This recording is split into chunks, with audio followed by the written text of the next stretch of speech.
E se eu te dissesse que existiu um brasileiro que previu tudo o que está acontecendo hoje? Um homem que enfrentou juízes, políticos e o Estado completamente sozinho, que avisou há mais de 10 anos sobre censura, impostos abusivos e o controle financeiro que o governo teria sobre você. O nome deles, Daniel Fragas, chamado de louco por uns, de criminoso por outros. Mas hoje muitos o chamam de gênio. E o mais impressionante, ele simplesmente desapareceu. Esse é o homem que desafiou o sistema e sumiu no ar. A gente está nessa fase aí de protestos contra Dilma, protestos contra o governo, para fazer algumas ponderações, né? Lembrando que eu já participei de vários protestos no passado, na época era contra a corrupção, e depois eu percebi que na verdade eram os protestos errados, ou seja, eles estavam atacando o sintoma do problema e não a causa.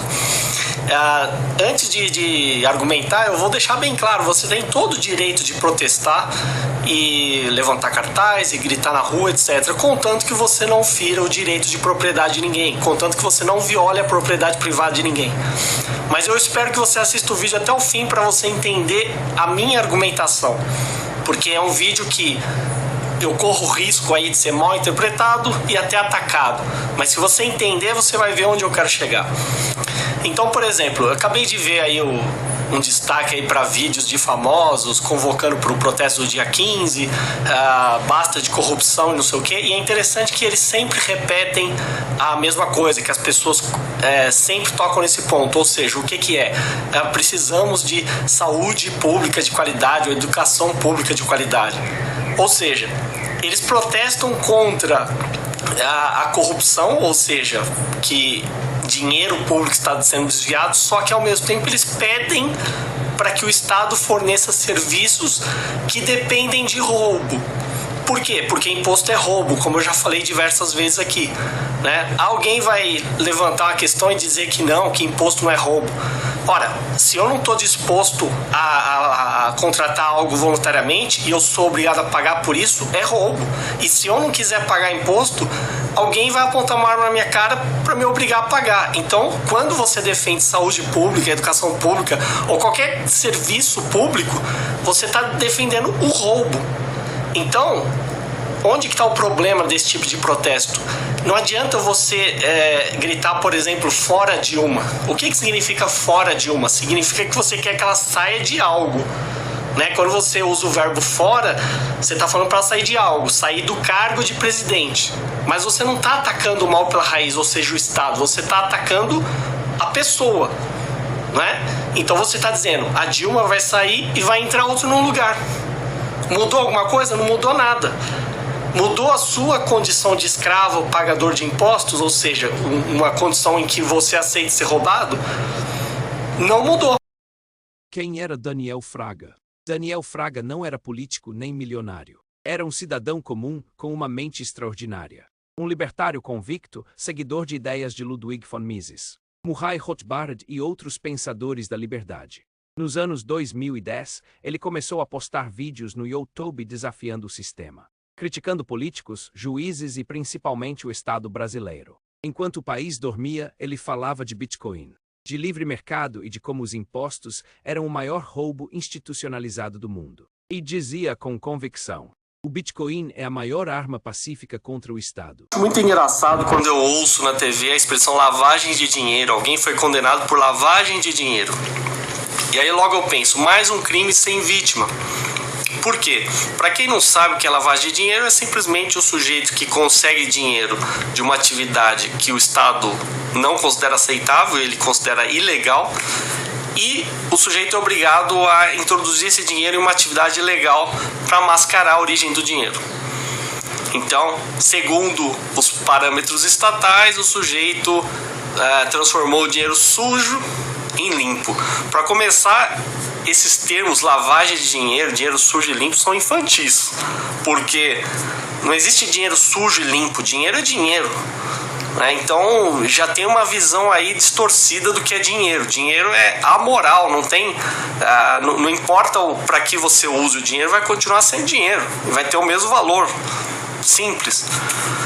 Mas vamos lá. Então, quais são os dois principais erros aí do Estado? Primeiro, que o Estado é ilegítimo, ele não tem capacidade e legitimidade para definir nada. Né? Apesar das pessoas dizerem o contrário, isso só acontece porque o Estado usa a força contra pessoas pacíficas. Ok. Segundo ponto, o Estado parte da premissa falsa que você já nasce sendo um escravo do Estado e que você é obrigado a colaborar com o Estado. Colaborar como? Dizendo o que você faz com o seu próprio dinheiro, que trocas voluntárias você faz. Nada mais falso do que isso. Eu não tenho obrigação de colaborar com absolutamente ninguém, muito menos o Estado. As únicas pessoas que eu tenho que colaborar são aquelas com as quais eu faço uma troca voluntária, com as quais eu estabeleço um contrato, com as quais eu estou devendo algo baseado em uma troca voluntária. Aí sim, mas o Estado é completamente estranho. Eu não tenho contrato com o Estado. Então o Estado não tem que esperar que eu colabore com nada. Imagina o seguinte exemplo: imagine que eu importe canabidiol para ajudar pessoas que precisam de canabidiol. O Estado vai dizer que eu estou traficando uma substância ilegal. Agora tem essa polêmica, tem que pedir autorização para a Anvisa, enfim, não interessa. Que seja qualquer outra substância aí. E não importa se vai ser para resolver um problema de saúde ou se vai ser para alguém usar, para se divertir, etc. Não importa, eu posso traficar o que eu quiser. Para escapar da porrinhação estatal, eu tenho que lavar esse dinheiro. E aí o Estado vai dizer que eu cometo outro crime. Não faz sentido. Não faz sentido. Então, no fundo, lavagem de dinheiro foi criado por juristas desesperados que viram que o Estado é completamente incompetente em combater aquilo que eles chamavam de crime, e aí eles falaram: bom, então vamos tornar miserável a vida do sujeito para dificultar ao máximo ele mexer com o dinheiro. Como eu digo, o dinheiro é a forma como o Estado controla a sua vida. O conflito, mas viver livre tem um preço. E no Brasil, questionar o poder é o mesmo que assinar sua própria sentença. Juízes e políticos começaram a processá-lo. Mandados de prisão foram emitidos. Contas bloqueadas, ameaças constantes. Até que um dia, Daniel Fraga desapareceu. Nenhum registro, nenhum paradeiro, nenhum som. Sumiu do mapa. Mas suas ideias continuam ecoando. Vocês já devem ter reparado que quando uma crítica contra a polícia é feita, sempre aparece um papagaio estatal para repetir aquela frase que ele usa como argumento, se é que dá para considerar como argumento. Se você não gosta da polícia, por que não liga para o Batman? Liga para o Batman. E o sujeito sai rindo, achando que venceu a discussão. Não passa de um tolo. A melhor resposta que você dá: faça o Estado não me cobrar mais impostos e impeça a polícia de me prender por porte ilegal de arma. Combinado? O sujeito não vai ter argumento contra isso, porque ele vai ter que admitir esses dois pontos que são um fato. Ou seja, a polícia tem esse privilégio de ser um monopólio garantido pelo Estado, porque o Estado já é um monopólio que mais garante monopólios.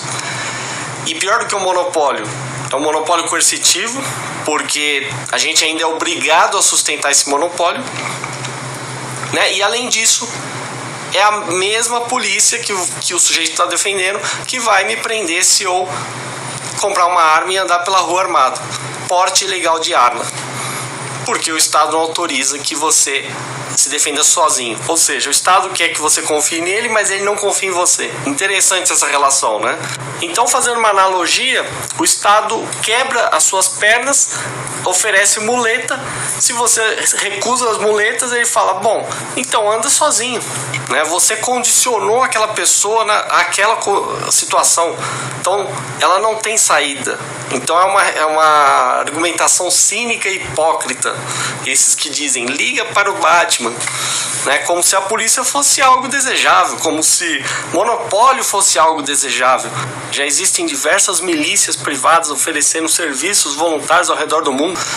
Segurança é apenas mais um serviço de mercado. Não tem nada que ser monopólio estatal. Então, você contrata o que você precisa, ou então simplesmente você se arma e faz a sua própria defesa. Se alguém resolver agir como polícia, pelas ruas e ainda oferecer serviço, ou de forma voluntária, é claro, o que o mesmo Estado, através da mesma polícia, vai fazer?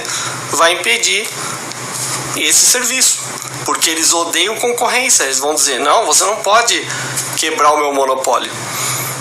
Então eles estão numa posição muito tranquila, né? E com a ajuda de idiotas úteis que estão aos montes pela internet, né, a coisa só tende a piorar.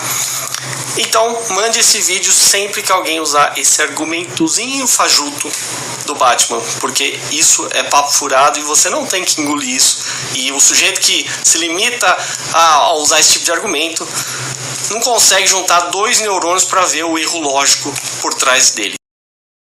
O mundo cripto e a profecia. Fraga acreditava que o Bitcoin seria a salvação das pessoas comuns. Quando ele comprava suas primeiras moedas, o valor era ridículo, menos de R$100 por Bitcoin. Ele dizia: o Estado não pode confiscar o que ele não controla. Décadas se passaram. O Bitcoin ultrapassou R$300 mil. Bancos começaram a ruir. E o controle digital, aquele que ele alertava, se tornou realidade. Fraga não só entendeu o futuro, ele previu o presente. O desaparecimento e o mistério. Depois que sumiu, começaram as teorias. Uns dizem que ele fugiu do Brasil e vive em liberdade, milionário em algum paraíso fiscal.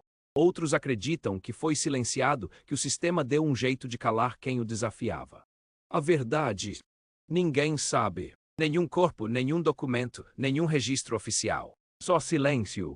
E uma frase que ainda ecoa: o Estado não é seu amigo. O legado de Daniel Fraga. Daniel Fraga foi mais do que um youtuber. Ele foi um divisor de águas. Inspirou milhares de brasileiros a estudarem economia, entenderem liberdade e saírem da prisão mental imposta pelo sistema. Hoje ele é lembrado por libertários e entusiastas do mundo cripto como um herói da liberdade financeira. Um homem que mostrou o caminho e desapareceu antes de ser capturado pelo sistema que ele desafiou. Você pode amar ou odiar Daniel Fraga, mas uma coisa ninguém pode negar: ele foi livre. Ele teve a coragem que poucos têm. A coragem de dizer não a um sistema corrupto, falido e autoritário. E se existe algo que o Estado teme mais do que tudo, é um cidadão que não precisa mais dele. Se você acredita na liberdade de mente, de tempo e de dinheiro, inscreva-se no canal Independência Financeira com Castelo. Aqui a gente fala sobre o que o sistema não quer que você entenda.